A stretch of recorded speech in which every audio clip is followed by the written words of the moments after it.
رب العالمین والصلاة والسلام علی سید المرسلین وآلہ وصحبہ اجمعین۔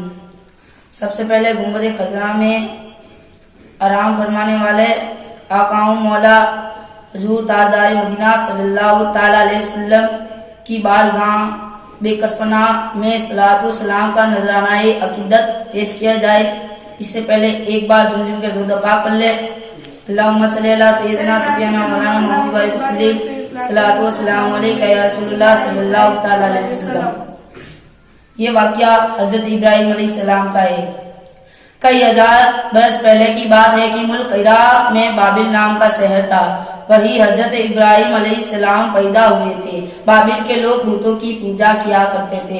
یہ لوگ اگر چاہے دنیا کی باتوں میں چست اور چالاک تھے، لیکن دل کے اندھے تھے۔ پتھروں کو تراش کر کے اپنے ہاتھوں سے مورتیاں بنایا کرتے تھے، پھر اسی مورتی کو اپنا خدا مانتے تھے۔ اللہ تعالیٰ نے بھٹکے ہوئے انسانوں کی ہدایت کے لیے حضرت ابراہیم علیہ السلام کو پیغمبر بنایا اور آپ پر اپنا کلام نازل کیا۔ حضرت نے بابل کے کافروں کو سمجھایا کہ خدا وہ ہے جس نے ہم سب کو پیدا کیا ہے، زمین بنائی ہے، آسمان بنایا ہے، سارے جہاں کا وہی خدا ہے، وہ اکیلا ہے، اس کی خدائی میں کسی کا سہارا نہیں۔ بتوں کو پوجنا چھوڑ دو، یہ بت بے جان پتھر ہے، یہ ہرگز خدا نہیں۔ جب بابل والوں نے آپ کی حیثیت قبول نہ کی تو آپ نے صاف صاف اعلان کر دیا کہ خدا وہ ہے۔ بتوں کے پجاریوں، تم سب کے سب کافر ہو، گمراہ ہو، میں تم پر نفرت کرتا ہوں اور تمہارے جھوٹے خدا کا دشمن ہوں۔ ایک بار جھوم کر درود پاک پڑھ لے رہا ہوں۔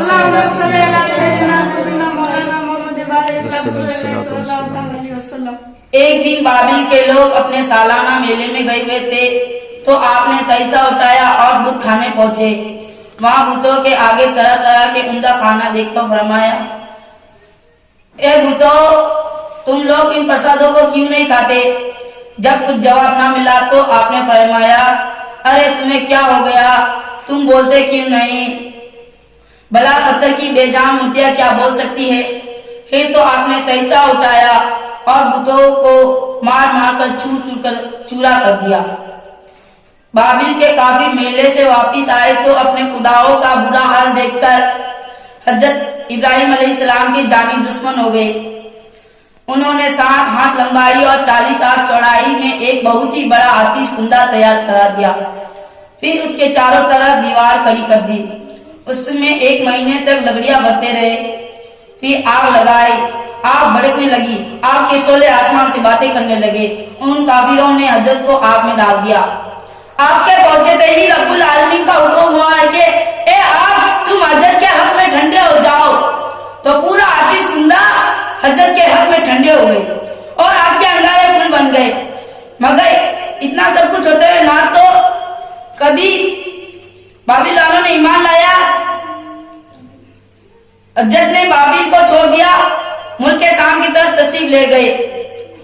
اللہ پھر بابل والوں کے رہنے والے پر اللہ تعالیٰ کا عذاب ہوا، سب کے سب دنیا سے ناقص و نابود ہو گئے۔ السلام علیکم ورحمۃ اللہ وبرکاتہ۔